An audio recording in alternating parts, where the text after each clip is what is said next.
Welcome to Spaghetti Simulator, and you meet me here at my collection tank, which is on the second lowest point in the farm. There's a river over there that has you probably can't quite see it, but there's a bit of a low spot. But then that's way on one side of the forest, which doesn't do me any good going this way. So I opted for the second lowest spot. I put my 1,000 liter food grade tote here, and I've got all my tubing run. As you can see, it's zigzagging through the trees. So here's a high level overview of what I'm up to. So I did a bunch of research. University of Vermont has a good 3/16 tubing resources, but I've come to a few conclusions. One is, with 3/16 tubing, if you're not doing a main line, if you just are going from tree to tree zigzagging, 3/16 tubing, you want to do about 30 taps per tree at most, maybe a couple more. You can probably sneak a few more. But I won't be hitting that simply because of the logistics of some trees are more spread out and so on and so forth. So I'll have 11 here, 11 there. Maybe I get 25 in a run. And I also came to the conclusion that if you're using all 3/16, you're better off to zigzag between the trees than have a main line trunk and then come further into it from the different trees and kind of collect from other areas, because apparently the T intersections will create bottlenecks in your vacuum. So that was my strategy with the tubing. My strategy here with coming in the middle is I've come to the low spot because some of those runs are 500 feet or so, and I'm actually going to tap quite high on the far trees and try to come down on a slight slope towards the tank in the middle. So again, from these articles I read, they're talking about if you're doing a gravity system, you want to have approximately 60 feet of vertical drop over 1,000 horizontal feet of 3/16 tubing.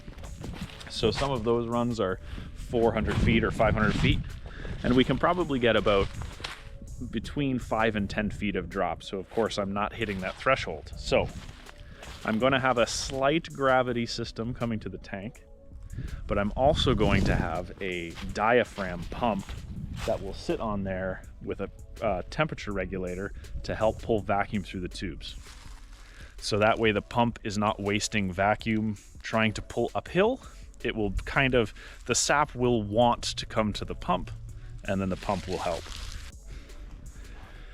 All right, and here we are at one of the ends of the runs. You can see there's one behind me there, and I've got one right in front of me here. So that's pretty high up, but I've brought my tall ladder with me, and I'm going to actually raise that up, as high as I can reach, so hopefully get 15, 20 feet off the ground. I tried to end on bigger trees so that I can get into some good solid trunk up high, and then I will slowly come down and try to create a bit of a bowl effect heading into that collection tank.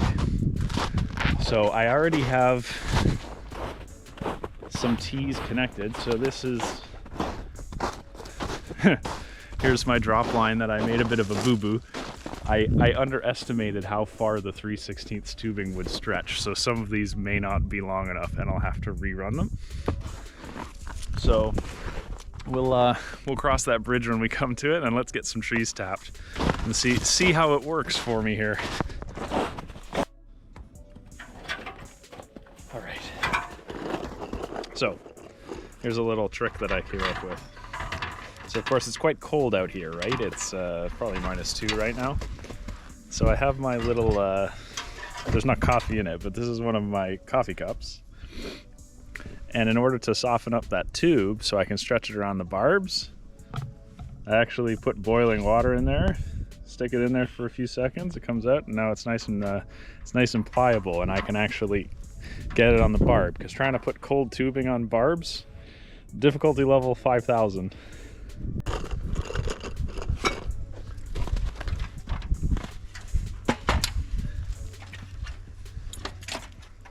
If I was a doofus and put too short of one on, oh no, that'll be perfect. Okay, so we're gonna move. Okay, there we go. Frozen fingers makes it tough.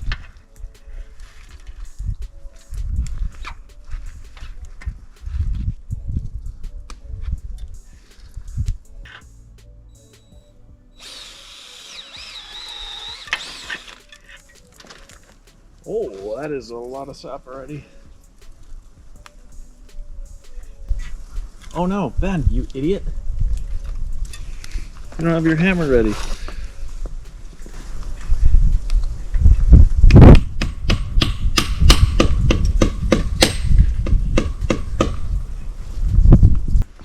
Of course, that was cheating because I put it on the south side of the tree. It wasn't really my plan, but it is what it is.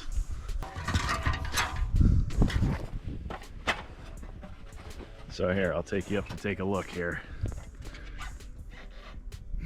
We've got sap. So I'm gonna let this sap just, it's not going into the tank. I'm gonna let it just kind of run free and fall onto the ground at the end for a little bit because these lines are new and I just wanna make sure that any residue or anything that was inside it from manufacturing gets purged, and then I will, maybe this afternoon, start letting it collect into the tank.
All right, so come with me and I'll show you what I'm up to over here. So here's a couple things. Oh. So first of all, here's all that scrubby crap I was talking about that makes it impossible to come in and out with buckets. I used the bush hog to kind of cut some lanes in here, at least so I could move, because I knew I was going to be in here in the spring. So here's a couple of things I've learned already, having just started. Because I underestimated the stretch in the 3/16 tubing, some of my drop lines are basically too short. So I do have like splice connectors, like double barbs. This here, I'm just gonna hook it in because that's where I am. And it looks like we have some good travel. You can see my sap's traveling pretty good. So I'm going to continue down this line and then I will catch up with you once I am all the way back at the collection tank. So, t-shirt weather in February. Anyway, so we've made it to the collection tank. See if there's any bubbles marching along here. Here we go. Look at that. Dun, dun, dun.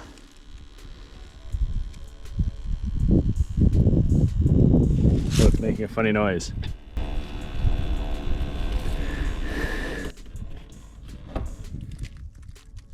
So I just drilled a little hole in the side there, not too worried about it. I've got some other access holes. That's so I can get my power washer in there and clean it out real good every season. So I'm not too worried about ruining my tank. So I just put little holes in it, and then for now I'm just gonna let it gravity feed.